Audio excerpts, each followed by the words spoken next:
ഇതുവരെ second revision complete ആയില്ല.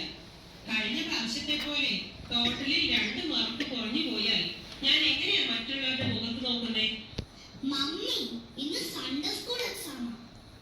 ഓ, ഞാൻ കരുതി സ്കൂളിലെയാണെന്ന്. സൺഡേ സ്കൂൾ അല്ല, നിനക്ക് അറിയാമല്ലോ. അത് വെച്ചാൽ എഴുതിയാൽ മതി. ഇപ്പൊ പോയി സ്കൂളിലെ എക്സാം റിവിഷൻ ചെയ്യും. മമ്മി, റിവിഷൻ കഴിഞ്ഞു. ഇനി സൺഡേ സ്കൂൾ എക്സാമിന് പഠിപ്പിക്കും. അതെ, മോനങ്ങ് അറിയാവുന്നത് വെച്ച് എഴുതിയാൽ മതി. ഇപ്പോഴാ പണിയൊക്കെ ഒന്ന് ഒതുങ്ങിയത്. മമ്മി ഇത്തിരി വിശ്രമിച്ച് TV ഒന്ന് കാണട്ടെ. സംശയമുള്ളത് ചോദിച്ചു. കിഴക്കുന്നു വന്ന വിദ്വാൻമാർ യേശുവിനെ കണ്ട് നമസ്കരിച്ച് കാഴ്ചകൾ അർപ്പിച്ചു. മമ്മി, ഈ കാഴ്ചകൾ എന്ന് പറഞ്ഞെന്താ? ഈ കാഴ്ച എന്ന് പറയുന്നതേ ഗിഫ്റ്റ്. അതെ, മോന്റെ അനിയത്തി ഉണ്ടായപ്പോ കാണാൻ വന്നവർ ഒരു ഗിഫ്റ്റ് ഒക്കെ കൊണ്ടുവന്നില്ലേ, അതിനാ. മോൻ ബാക്കി പഠിച്ചോ? യേശുവിനെ സ്നാനപ്പെടുത്തിയത് ആര്? യേശുവിനെ സ്നാനപ്പെടുത്തിയത് ആര്? അത് ആരാ മമ്മി? ഓ, അത് പത്രോസ് ആണെന്ന് തോന്നുന്നു.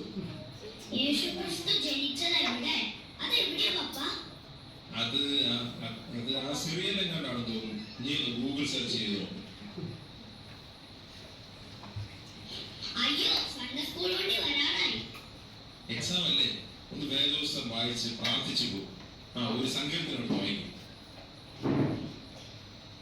യഹോവ എന്റെ ഇടയനാവുന്നു, എനിക്ക് മുട്ടുണ്ട.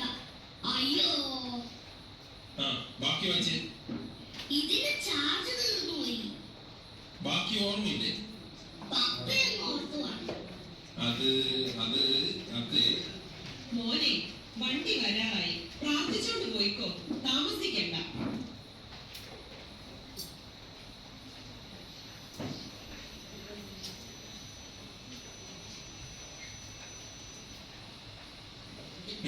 സമയം എത്രയായി? സൺഡേ സ്കൂൾ പരീക്ഷ കഴിഞ്ഞ് അവൻ നീ വന്നില്ലല്ലോ. ഓ, വരാറാവുന്നതേ ഉള്ളൂ.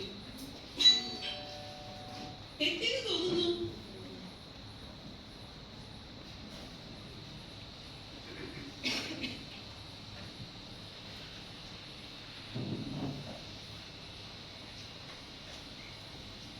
മോൻ സൺഡേ സ്കൂൾ എക്സാമിൽ എല്ലാം എഴുതിയോ?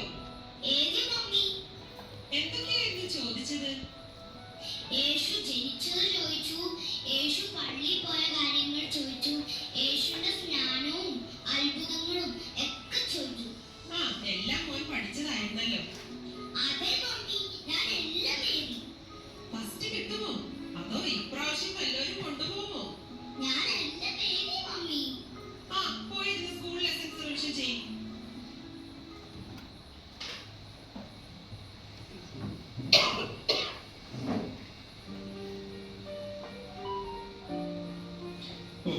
പ്രേരം കണക്കാന്നേ, ബോറിങ്. ആരാധന ഒന്നും പോരാ. പ്രസംഗത്തിൽ ഒരു പുതിയ പോയിന്റും ഇല്ല. ആഴ്ചയിൽ 3 ദിവസം മീറ്റിംഗ്. അത് വല്ലാതെ കൂടുതൽ. അതിന് 2-3 മണിക്കൂർ ഇരുന്നിരുന്ന് മടുക്കും. ഷോർട്ട് ആൻഡ് സ്വീറ്റ്, അതാണ് വേണ്ടത്. ഇപ്പോഴൊക്കെ എത്ര നല്ല പോയിന്റുകളുള്ള പ്രസംഗങ്ങൾ നമുക്ക് ഇന്റർനെറ്റിലും ടിവിയിലും കിട്ടും. സമയവും ലാഭം. ടൈം ഈസ് മണി എന്നല്ലേ? അത് പോട്ടെ, സൺഡേ സ്കൂൾ പരീക്ഷയുടെ റിസൾട്ട് ഒക്കെ വന്നല്ലോ. രാജ്യത്ത് മോന് ഫസ്റ്റ് ഉണ്ട്. നിങ്ങളുടെ റോയ്മൻ പരീക്ഷ എഴുതിയിരിക്കും? എഴുതിയല്ലോ. ചിലപ്പോ സെക്കൻഡ് ആയിരിക്കും. സെക്കൻഡ് സണ്ണിക്കാം. നീ എല്ലാം എഴുതിയെന്ന് പറഞ്ഞിട്ട് ഞാൻ എല്ലാം എഴുതിയത് ഒന്നും പോലും കിട്ടില്ല. പിന്നെ എന്താ പറ്റിയതെന്ന് ഒന്ന് ചോദിച്ചിട്ട് തന്നെ കാര്യം. സ്കൂളിലെ എക്സാമിനിടയിൽ പഠിപ്പിച്ചതാ.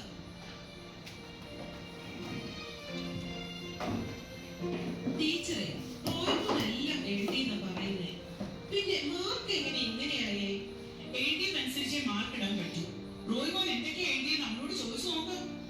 ഞാൻ ചോദിച്ചിട്ട് തന്നെ വന്നത്. എന്റെ റോയ്മോൻ എല്ലാം എഴുതിയിട്ടുണ്ട്. അവൻ മിടുക്കനാ. പക്ഷെ അതൊന്നും പേപ്പറിലില്ല. എല്ലാരും ഉണ്ടല്ലോ, എന്താ ഒരു തർക്കം? അത് റോയ്മോൻ എല്ലാം എഴുതിയെന്നാ പറയുന്നേ.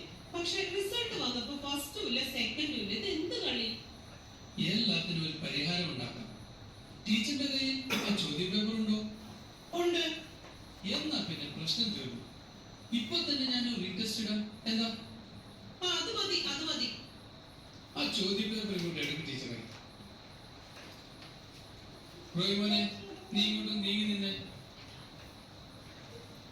ആദ്യത്തെ ചോദ്യം, എരികോ മതിൽ തകർത്തത് ആര്? ഞാനല്ല. ആ ഐസക്കും ജോയിലും എപ്പോഴും മതിലിൽ കിടന്ന് ചാടും. അവരുടെ അടുത്ത് ചോദിച്ചു. റോയ്മോനങ്ങനെ നശീകരണമൊന്നും ചെയ്യില്ല. ഗുഡ് ബോയ് ആണ്. ഇനി അഥവാ അവനതിനെല്ലാം തകർത്തിട്ടുണ്ടെങ്കിൽ അതിന് കേടി അങ്ങ് എണ്ണി തന്നേക്കാം. അതുകൊണ്ട് മാപ്പ് കുറയ്ക്കാമോ? ഇത് ബൈബിളിലെ ചോദ്യമായിരുന്നു. എന്തായാലും എഴുതിയില്ലെന്ന് മനസ്സിലായല്ലോ. ഒന്ന് തെറ്റിയാലും സെക്കൻഡ് പ്രൈസ് എങ്കിലും കിട്ടണ്ടേ? ഓക്കെ, ഇനി അടുത്ത ചോദ്യം. ആദ്യത്തെ കൽപ്പന എന്ത്? ആര് ആർക്ക് കൊടുത്തു? അത് അനുസരിച്ചോ? എന്നിട്ട് എന്തു പറ്റി? ഹവ്വ ആദത്തിന്റെ അടുത്ത് പഴം കഴിക്കാൻ കൽപ്പിച്ചു. ആദം അനുസരിച്ചു. അതാ പറ്റിയത്. പെൺവാക്ക് കേൾക്കുന്നവൻ പെരുവഴി. ആ, അതുപോട്ടെ. ഇനി അടുത്ത ചോദ്യം. യേശുവിന്റെ ജനനത്തെ പറ്റി ആദ്യം അറിഞ്ഞത് ആര്? മറിയം. ഒരു വിധത്തിൽ പറഞ്ഞാൽ അത് ശരിയായതുകൊണ്ട് ഞാൻ മാർക്ക് കൊടുത്തിട്ടുണ്ട്. കൊള്ളാം. ഇനി അടുത്തത്. വിദ്വാൻമാർ യേശുവിന് എന്തെല്ലാം കാഴ്ചകൾ അർപ്പിച്ചു?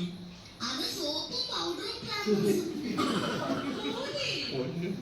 മമ്മി പറഞ്ഞില്ല വീട്ടിലെ അനിയത്തിക്ക് ഗിഫ്റ്റ് കൊടുക്കണമല്ലോ. ഇനി അടുത്തത്. ദൈവം നമ്മുടെ പാപങ്ങൾ ക്ഷമിക്കണമെങ്കിൽ നമ്മൾ ആദ്യം എന്ത് ചെയ്യണം? അത് പാപം ചെയ്യണം. നീ എന്തൊക്കെയാണ് എഴുതിയത്? ആ, എന്തായാലും ഇത്രയായി. ഇനി മുഴുവൻ ഉത്തരങ്ങൾ കൂടി കേൾക്കാം. യേശുവിന്റെ ഏതെങ്കിലും ഒരു ഉപമയോ അത്ഭുത പ്രവൃത്തിയോ വിവരിച്ച് എഴുതുക. അതൊരു വലിയ ഉത്തരം. ഞാൻ എന്റെ ഉത്തര പേപ്പറിൽ നന്നായിട്ട് എഴുതിയിട്ടുണ്ട്.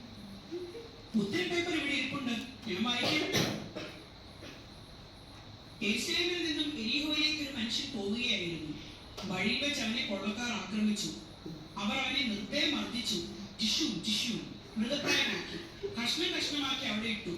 ചിലത് നല്ല നിലത്ത് വീണു, ചിലത് പാറപ്പുറത്ത് വീണു, ചിലത് മുള്ളിനിടയിൽ വീണു, ചിലത് കിളികൾ കൊത്തിക്കൊണ്ടുപോയി. ശേഷിച്ച 12 കൊട്ട നിറച്ചെടുത്തു. അതിലൊരു കൊട്ട ഇസ്കരിയോത്ത യൂദ കൊണ്ടുപോയി ദേവാലയത്തിൽ കാളകളെയും ആടുകളെയും നിൽക്കുന്നവർക്ക് 30 വെള്ളിക്കാശിന് വിറ്റ് കളഞ്ഞു. ഏതായാലും നല്ല ഉത്തരങ്ങൾ തന്നെ. ഇനി ബാക്കി കൂടെ വായിക്കണോ? വേണ്ട, മതിയായി. എല്ലാം എഴുതിയെന്ന് പറഞ്ഞപ്പോ ഇത്രയും പ്രതീക്ഷിച്ചില്ല. ബാലൻ നടക്കേണ്ട വഴി അവനെ അഭ്യസിപ്പിക്കുക. കുഞ്ഞുങ്ങളോടുള്ള നമ്മുടെ ഉത്തരവാദിത്തങ്ങൾ